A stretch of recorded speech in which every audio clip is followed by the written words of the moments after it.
के साथ। नमस्कार, सिटी वाराणसी लाइव में आप सभी का स्वागत है। मैं हूं अमित मिश्रा। ये नजर डालते हैं आज की खास खबरों पर। प्रेमिका के आशिक को प्रेमी ने अपहरण कर उतारा मौत के घाट, 3 गिरफ्तार। कथाकार डॉक्टर राजेंद्र प्रसाद पांडे की स्मृति में आयोजित 2 दिवसीय कार्यक्रम का शुभारंभ। नगर निगम ने अपने सदन को लेकर स्थान को किया चिन्हित।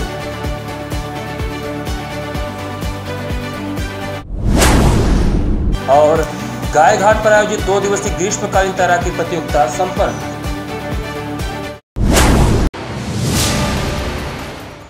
और अब समाचार विस्तार से। अपहरण और हत्या के मामले में भेरूपुर पुलिस ने प्रेमी प्रेमिका सहित 3 को गिरफ्तार किया। भेरूपुर थाना क्षेत्र की पुलिस ने अपहरण और हत्या के मामले में प्रेमी प्रेमिका सहित 3 को गिरफ्तार किया है। तीनों आरोपितों ने मिलकर प्रेमिका के आशिक का अपहरण कर उसकी हत्या कर दी थी। हत्या की साजिश पूरी तरह फिल्मी है, जिसका खुलासा प्रेस वार्ता में DCP Kashi zone RS Gautam ने किया। पुलिस के अनुसार आशिक के प्यार से परेशान होकर प्रेमिका ने अपने प्रेमी और उसके दोस्त के साथ मिलकर इस खौफनाक घटना को अंजाम दिया, जिसमें आशिक की मौत हो गई। वाराणसी के भेरूपुर थाने की पुलिस ने हत्या आरोपी प्रेमी प्रेमिका और उनके दोस्त को गिरफ्तार कर जेल भेज दिया। डीसीपी ने पत्रकारों को बताया कि वाराणसी में अपनी प्रेमिका से मिलने पहुंचा मऊ दरवाजा थाना क्षेत्र जनपद फर्रुखाबाद का रहने वाला युवक देव्यांश यादव 29 मई को लापता होने की सूचना वाराणसी पुलिस को इसके परिजनों ने दी थी। परिजनों ने इसकी शिकायत वाराणसी के भेरूपुर थाने में की। परिजनों के अनुसार उन्हें सूचना मिली कि जिस होटल में देवांश यादव रुका हुआ था वहां वह लौट कर नहीं आया। होटल संचालकों के द्वारा इसकी सूचना परिजनों को दी गई। वहीं इस पूरे मामले की वाराणसी पुलिस जांच कर रही थी कि कुछ दिन बाद परिजनों ने भेरूपुर थाना क्षेत्र की पुलिस को देव्यांश यादव के अपहरण और हत्या होने की आशंका पर प्रेमिका सहित अज्ञात के खिलाफ मुकदमा दर्ज करवाया। इस पूरी घटना को लेकर जांच में जुटी भेरूपुर थाने की पुलिस ने 3 अभियुक्तों को गिरफ्तार किया। इस घटना का खुलासा करते हुए काशी जोन के डीसीपी RS गौतम ने बताया कि BHU में पढ़ने वाली अनुष्का तिवारी नामक छात्रा अपने आशिक से परेशान थी। अनुष्का कानपुर की रहने वाली थी। उसका आशिक देव्यांश यादव कानपुर में उसके साथ कक्षा 6 से 9वीं तक की पढ़ाई किया हुआ था। ऐसे में अनुष्का और देवांश पहले लिव इन रिलेशन में रहते थे, लेकिन जब अनुष्का का एडमिशन BHU में हुआ तो दोनों की दूरियां बढ़ गई। अनुष्का अब देवांश का साथ छोड़ मिर्जापुर के राहुल सेठ से प्रेम करने लगी। ब्रेकअप के बाद भी देवांश यादव लगातार अनुष्का पर मिलने का दबाव बना रहा था और उसे परेशान कर रहा था। देवांश से परेशान होकर अनुष्का अपने प्रेमी राहुल सेठ और उसके दोस्त सादाब के साथ मिलकर रास्ते से हटाने का प्लान बनाई। अपने आशिक देवांश को रास्ते से हटाने के प्लानिंग के अनुसार अनुष्का तिवारी ने व्हाट्सएप कॉल कर देवांश को वाराणसी बुलाया। वाराणसी में देवांश 80 घाट के समीप होटल में ठहरा था। ऐसे में अनुष्का ने अपने आशिक को देर शाम मिलने को बुलाया और 4 पहिया वाहन से घूमने की बात कही। 4 पहिया वाहन कोई और नहीं बल्कि अनुष्का के प्रेमी का दोस्त सादाब चला रहा था। इस दौरान नींद की दवा को कोल्ड ड्रिंक में मिलाकर अनुष्का ने अपने आशिक देवांश को दिया और उसे पीते ही देवांश यादव बेहोश हो गया। अनुष्का के गाड़ी के पीछे स्कूटी से राहुल सेठ भी लगा था। जब सभी वाराणसी से चंदौली जिले के सिंधी ताल पुलिया के पास पहुंचे तो बेहोश हुए आशिक देवांश यादव को होश आने लगा, जिससे सभी घबरा गए कि कहीं पकड़े न जाए। ऐसे में सादाब और राहुल सेठ ने सड़क किनारे कंस्ट्रक्शन के लिए रखे बड़े बड़े गिट्टियों पर देवांश को पटका। वहीं राहुल सेठ ने अपनी प्रेमिका के आशिक के सीने से उतरकर पेट में पेचकस से वार किया। अंधेरे में फायरिंग कर फरार हो गया। कुछ घंटों बाद देवांश की मौत हो गई और एक बार फिर घटनास्थल पर पहुंचे। जब उन्होंने देवांश को मृत अवस्था में पाया तो वहां से वाराणसी लौट आए। वहीं पुलिस को चकमा देने के लिए आरोपितों ने मृतक देवांश यादव के मोबाइल को बिहार की तरफ जा रहे ट्रक पर फेंक दिया। राहुल सेठ और वो महिला और सादाब तीनों ने मिल करके एक योजना के तहत इसकी हत्या करके सड़क किनारे चंदौली मार्ग पर डेड बॉडी को मुगल सराय के पहले फेंक दिए थे। और फिर इसके बाद राहुल सेठ दिल्ली चला गया था और जो महिला है वो अपने घर चली गई थी और ड्राइवर जौनपुर चला गया था।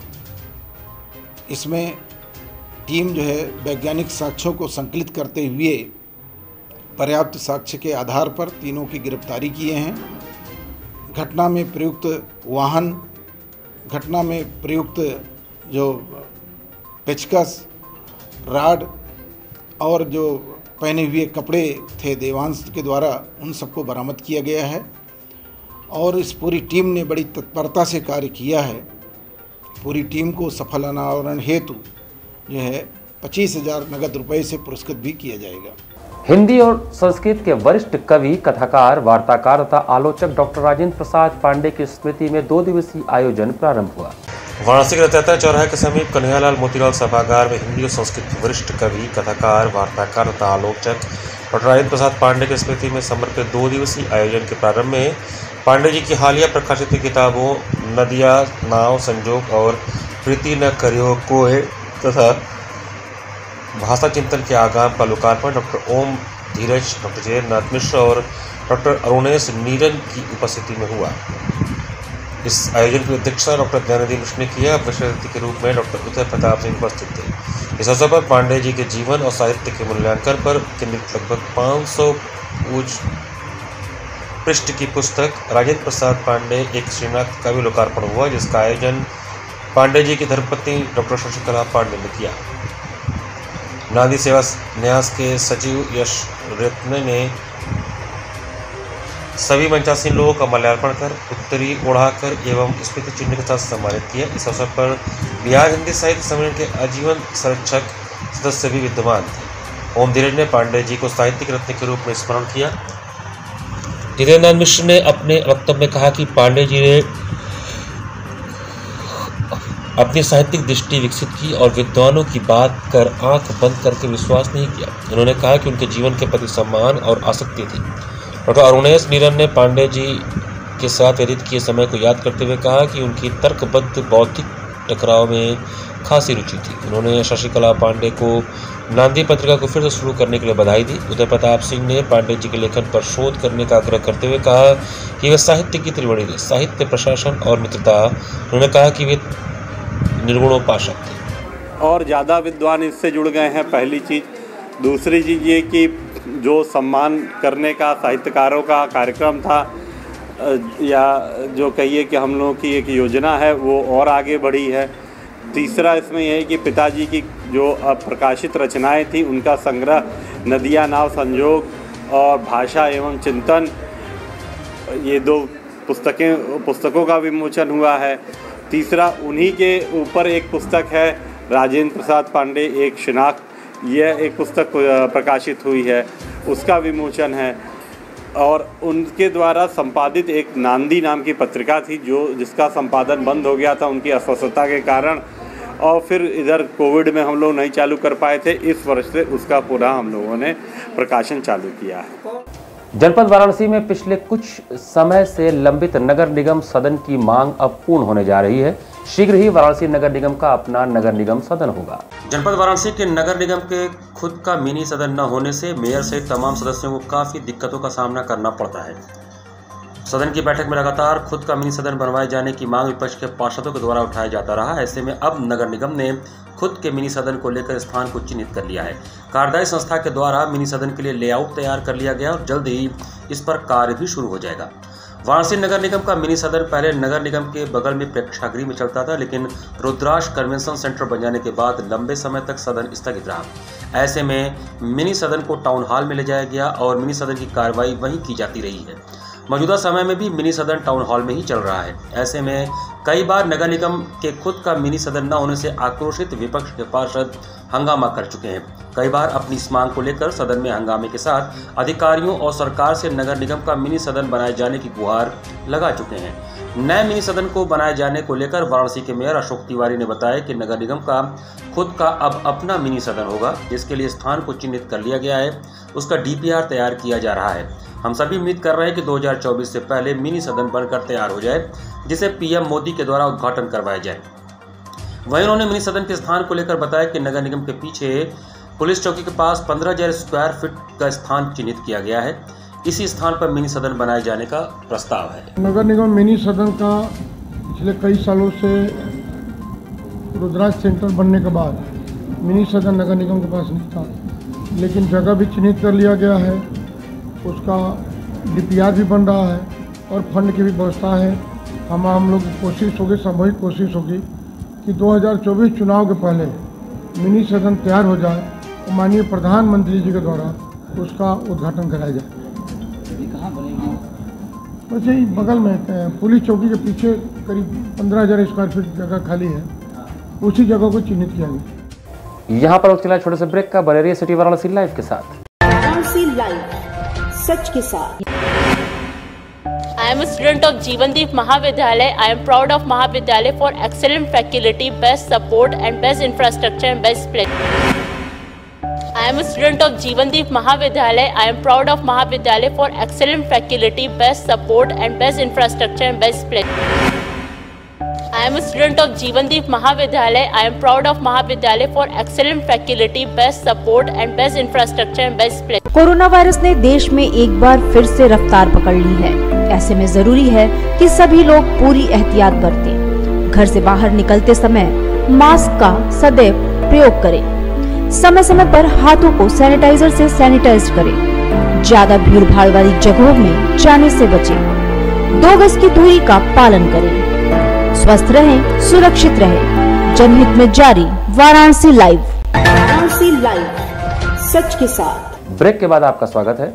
विश्वनाथ मंदिर प्रवेश द्वार पर लगी भगवत पाद शंकराचार्य जी महाराज के विग्रह का हाथ महीनों से टूटा हुआ है, जिस पर अभिमुक्तेश्वरानंद सरस्वती महाराज द्वारा आपत्ति जताते हुए इस मर्माहत घटना की ओर मंदिर प्रशासन का ध्यान आकृष्ट किया गया। दर्शनोमेध मार्ग स्थित डेढ़सी के पुल स्थित विश्वनाथ मंदिर प्रवेश द्वार के ऊपर लगी आद्य भगवत पाद शंकराचार्य जी महाराज के विग्रह का हाथ महीनों से टूटा हुआ था, जिसकी जानकारी जब ज्योतिष पीठाधीश्वर जगतगुरु शंकराचार्य अभिमुक्तेश्वरानंद सरस्वती को हुआ तो वे अत्यंत मर्माहत व व्यथित हो उठे। उन्होंने इस प्रकरण के संदर्भ में अपने फेसबुक पेज से टूटे विग्रह का तस्वीर भी शेयर किया और अपना रोष भी प्रकट किया। इस पर शंकराचार्य जी महाराज के मीडिया प्रभारी संजय पांडे ने फोन से विश्वनाथ मंदिर के मुख्य कार्यपालक अधिकारी सुनील वर्मा से बात की और उनको पूज्यपाद ज्योतिष पीठाधीश्वर शंकराचार्य जी महाराज की भावना से अवगत कराते हुए कहा कि या तो आप लोग आद्य भगवत पाद जी महाराज के खंडित विग्रह को बदल दें या हम लोगों को अनुमति दें तो हम लोग विग्रह को बदल दें।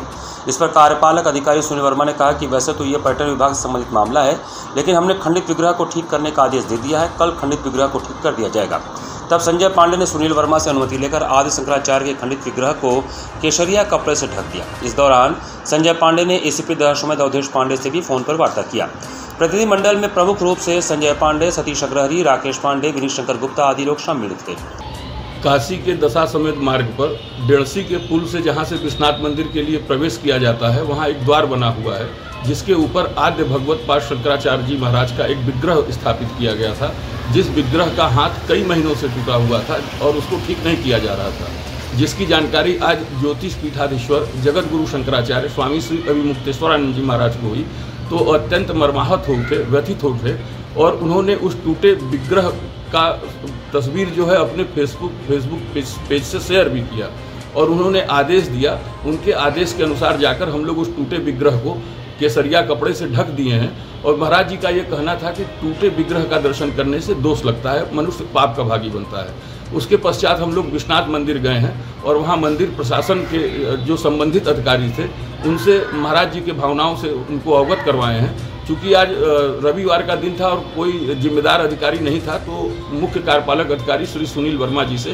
फ़ोन पर हम बात किए हैं और उनसे महाराज जी की बात कहे हैं उनसे कि आप या तो विग्रह को आप लोग बदल दें या हम लोगों को अवसर दें, हम लोग उस विग्रह को बदल देंगे। तो उन्होंने कहा कि हम लोग विग्रह को बदलने का आदेश दे चुके हैं और कल वह विग्रह बन जाएगा। ट्रॉमा सेंटर लंका मुख्य मार्ग पर विगत कई महीनों से चोक हुए सीवर की सुध लेने वाला कोई नहीं है।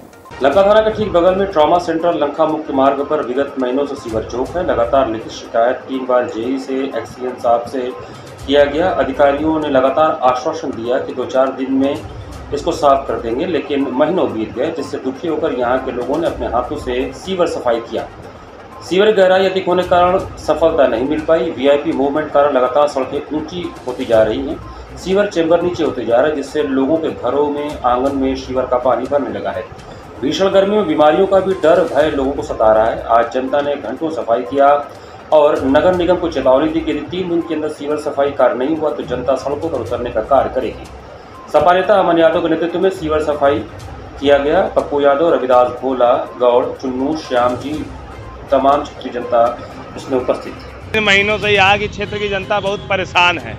वीआईपी लोग जब आ रहे हैं तो सड़क जो है कि 1-1 फीट, आधा फीट, 6-6 फीट इंची उठा दिया जा रहा है और नाला, चैम्बर, सीवर सब उसी तरफ पार दिया जा रहा है।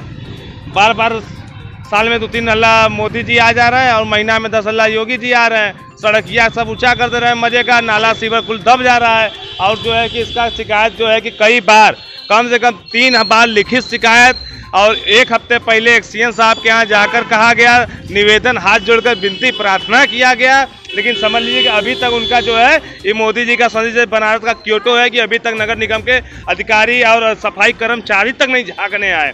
बताइए, यहाँ पे लोगों के घरों में पानी भर जा रहा है, बाथरूम में पानी भर जा रहा है, लोग कमाए खाए कि दिन भर नाला साफ करते रहें। सब आ रहे हैं, साफ कराने वाले प्राइवेट आ रहे हैं, लोग चंदा जुटा कर जो है कि 5500 1,000 रुपया दे कर 3-4 लाख साफ करा चुके हैं, लेकिन उन लोगों के बस की बात नहीं है। पूरा मेन चैम्बर भरा है, सब चीज़ भरा है, यहाँ की जनता बहुत परेशान है। सीवर का परेशानी है, 3 महीना से जाम है, 5 महीना से वहाँ पानी नहीं आवत है, कोई सुनवाई नहीं है। अरे यार सीवर जाम, अगर गंदगी रहे पानी आवे तब न धो देल जा। कल पानी बरसल, अंगना भर गए। संबंधित अधिकारियों से बात हुई है या लिखित में कोई पत्राचार हुआ? कोई सुनवाई नहीं है, कोई सुनाई। पत्राचार हुआ? हाँ, दरखास्त सब दिले हुआ, पप्पू दिलन, हम लोग दिली, भोला दिले हुआ। घरों में भी पानी आ जा रहा है? हाँ, अंगना में पानी कहाँ ऊंचा करावल जाई। बरंदा में आता, बरंदा ऊंचा करौली, नहान घर ऊंचा करौली। अब कौन ऊंचा भाई, अब अंगना एकदम नीचा आता, अंगना में का कर जाए। के माध्यम से प्रशासन से कुछ बात करती है? बात करके क्या करब, जब कोई सुनवाई नहीं है तो हम क्या करब बात। शनिवार को होटल रिजेंसी में एक शाम अपनों के नाम प्रधानाचार्य मीट का आयोजन किया गया। होटल एजेंसी में 24 जून 2023 को एक शाम अपनों के नाम प्रधानाचार्य मीट का आयोजन किया गया। शिक्षा सॉल्यूशन के एमडी विनीत उपाध्याय, निदेशक सतीश पांडे एवं जीएनआई ओटी के एडवाइजर उमेश सिंह आदि के द्वारा Kashi Sahodaya complex school CBSE board Uttar Pradesh प्रधानाचार्य परिषद एवं स्ववित्त पोषित प्रबंधन काशी विद्यापीठ के साथ मिलकर प्रधानाचार्य, प्राचार्य और शिक्षकों के सम्मान में संगीतमय प्रोग्राम का आयोजन किया गया। इस कार्यक्रम में लगभग 150 प्रधानाचार्यों और शिक्षकों ने भाग लिया। कार्यक्रम मुख्य अतिथि द्वारा वाराणसी के महापौर अशोक तिवारी, जिला विद्यालय निरीक्षक डॉक्टर गिरीश कुमार सिंह एवं विशिष्ट अतिथि के रूप में काशी सहोदया के अध्यक्ष गणेश सहाय, उपाध्यक्ष संगीता कुमार उत्तर प्रदेश, प्रधानाचार्य के प्रदेश अध्यक्ष डॉक्टर हरिंद्र कुमार राय, जिलाध्यक्ष डॉक्टर चरु चंद्रम त्रिपाठी, ओलंपियन ललित उपाध्याय, काशी सहोदया के सचिन दिलीप मिश्र एवं वित्त पोषित प्रबंधन के अध्यक्ष डॉक्टर नागेश्वर सिंह, महामंत्री डॉक्टर राजेंद्र प्रताप सिंह, भाजपा के जिला शिक्षक प्रकोष्ठ संयोजक संतोष सिंह एवं क्षेत्रीय संयोजक कमलेश झा एवं कार्यक्रम स्वागत सभी प्रधानाचार्य Alok Srivastava, doctor SP Singh, doctor Chandramani Singh, Praveen Kumar Singh आदि ने किया उपस्थित रहे। कार्यक्रम में नई शिक्षा नीति पर चर्चा, उच्च शिक्षा, medical, engineering, pharmacy, management college के बारे में विस्तार से दोनों अतिथियों एवं कॉलेजों से आए लोगों के द्वारा परिचर्चा का आयोजन किया गया। इस कार्यक्रम में लगभग देश के 10 कॉलेजों में GNIOT, Lloyd, AEC, GHS, IMR, मंगलम, ME कॉलेज, SAR ने भाग लिया। कार्यक्रम का संचालन सनबीम डॉलिंस के प्रधानाचार्य तरुण रूपानी एवं श्रीएट के प्रधानाचार्य प्रिया सिंह ने किया। अतिथिगण हैं, इनसे हम ये करें कि बच्चों पे ये मैसेज जाए कि जो कन्फ्यूज़न है, जो प्रोग्राम है कॉलेजेस को लेके हमने बात की, बहुत चर्चा है कि स्कूल से भी मिले, हम लोग प्रिंसिपलों से मिले, तो उनको भी पता है कि बहुत अवेयरनेस नहीं पता, उनको बहुत सारे प्रोग्राम के बारे में नहीं पता है कि क्या करें, बच्चे कैसे जाएं। एक कोर्स पकड़ के रखे हैं, उनको ट्रेडिशनल कोर्स पता है तो वही पता है, बहुत कन्फ्यूजन। तो हम एक प्रोफेशनल कोर्स की बात करते हैं कि एक ही BBA की बात करें तो बहुत सारा ऐसा BBA कोर्स होता है, बहुत ऐसा BCA कोर्स होता है। उस प्रोग्राम के अवेयरनेस के लिए हम लोग रखे गए हैं। गायघाट पर 2 दिवसीय ग्रीष्म तैराकी प्रतियोगिता का रविवार को समापन हुआ। गायघाट पर 2 दिवसीय ग्रीष्म तैराकी प्रतियोगिता का रविवार को समापन हुआ। इस 2 दिवसीय प्रतियोगिता के पहले दिन 20 ग्रुपों में बच्चों ने हिस्सा लिया। 50 मीटर से लेकर 100 मीटर की प्रतियोगिता में प्रतियोगी बच्चों का उत्साह देखते ही बन रहा था। पुरस्कार वितरण समारोह के मुख्य अतिथि स्वामीनारायण मंदिर के महंत प्रेम स्वरूप स्वामी थे, जबकि विशिष्ट अतिथि क्षेत्रीय पार्षद अभिजीत भारद्वाज व NDRF के विपिन सिंह थे, जिनके हाथों से विजेता बच्चों को पुरस्कार वितरित किया गया और उनका उत्साहवर्धन भी किया गया। इस अवसर पर गायघाट स्विमिंग क्लब के अनुभवी प्रशिक्षक विकास सानी की ओर से हाथ पैर बांध लगभग आधा घंटा गंगा पार करके अपनी तैराकी कुशलता का उदाहरण पेश किया गया। इस अवसर पर राजेश त्रिपाठी, राष्ट्रीय अध्यक्ष ब्राह्मण महासभा, आनंद पाठक, रामलीला कमेटी गायघाट, मदन साहनी, रामजी साहनी, श्रीपति मिश्रा, राजेश रानी, चेतन कंकड़, अनिल यादव, आदित्य आदि उपस्थित थे। गायघाट के पावन तट पर हर वर्ष के भांति इस वर्ष भी तैराकी का कंपटीशन हुआ। ये तैराकी हमारे मदन भैया और हमारे राम जी भैया सैकड़ों बच्चों को शिक्षित करते हैं, तैराकी का हुनर सिखाते हैं, फिर उन्हीं बच्चों को यहाँ पे कंपटीशन के रूप में प्रोत्साहित करते हैं और जो भी बच्चे फर्स्ट सेकंड थर्ड आते हैं उनको सर्टिफिकेट एवं शील्ड देकर सम्मानित किया जाता है, उनका उत्साहवर्धन किया जाता है। और आपको इसी घाट पे एक और चीज़ देखने को मिली होगी कि एक 15 साल का लड़का जो कि अपने हाथ पैर को बांध करके बीच गंगा से बिना किसी सहयोग के तैर के घाट के गंगा तट तक आया, ये अपने आप में बहुत अद्भुत है और जो कि आपको केवल इसी घाट पर ही देखने को मिलेगी और कहीं देखने को नहीं मिलेगी। इसी के साथ सिटी वाराणसी लाइव का ये संस्करण हम समाप्त करते हैं। मुझे दीजिए आज्ञा, नमस्कार।